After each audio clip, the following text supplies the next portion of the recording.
Police should have done more to protect top anti-gang commander Charl Kinnear. This is the view of Police Minister Bheki Cele.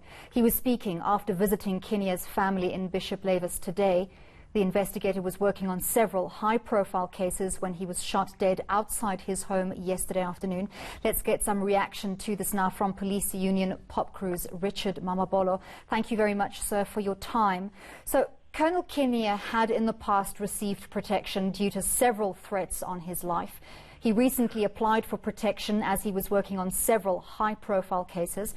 Why, in your view, was this request denied?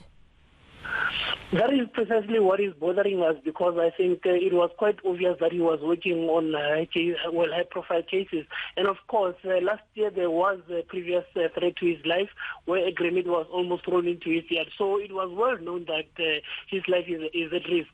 Now, his killing obviously raises a number of questions. Firstly, that we want to obviously understand why was his protection withdrawn. Secondly, how was it withdrawn, and who made the analysis to determine whether it should be withdrawn or not. I think all of these questions must be answered so that because they are basically at the forefront leading to his compromising his safety. So the minister must actually look close to home when investigating all these matters. And of course, there should definitely be those who account who are within this sphere.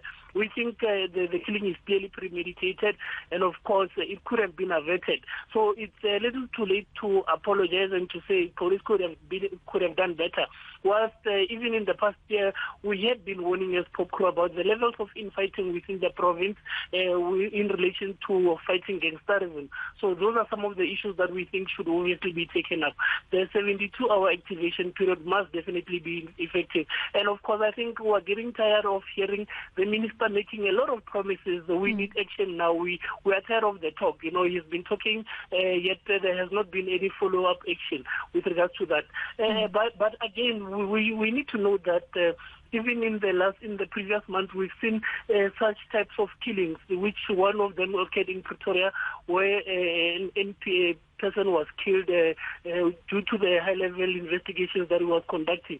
So it cannot necessarily be seen as just a normal killing.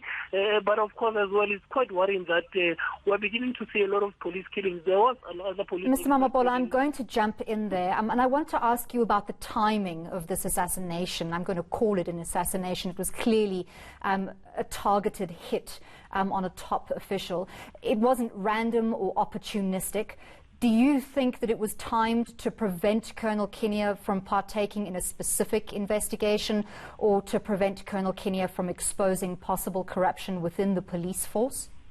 We believe it is definitely linked to the investigations that he was dealing with, and that is why we are saying that we question the fact that despite the fact that his life was under threat already, and it was well known that his life was under threat, why there could not have been measures to ensure that he's kept safe. So definitely it's possibly linked to that. We will, however, wait for further investigations to take place, and are waiting for the police to obviously continue with their activation period of 72 hours. So ENCA exposed the protection racket that's currently taking place in Long Street. Was Colonel Kinnear investigating that protection racket? That was part of the investigations he was dealing with, and of course many others. That is why we are saying that it could possibly be linked. You know, the manner in which it happens and the timing, of course, demonstrates that perhaps he was getting closer to concluding some of the cases.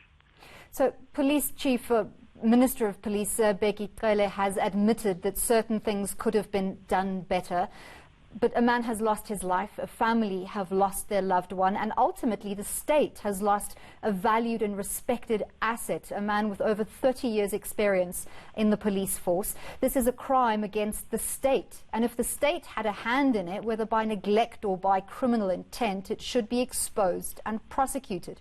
Do you agree? I do agree. In fact, it should be treated as high treason. But beyond that, we think that if this is obviously aimed at creating fear amongst those who would in the future be investigating such high-profile crimes, then we urge the police not to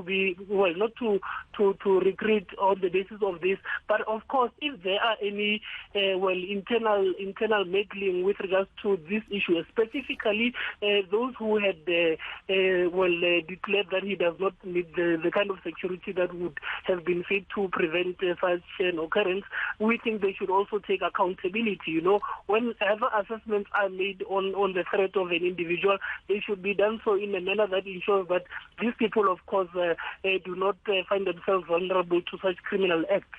Well, thank you very much for speaking to us. That was Popcru's Richard Mamabolo.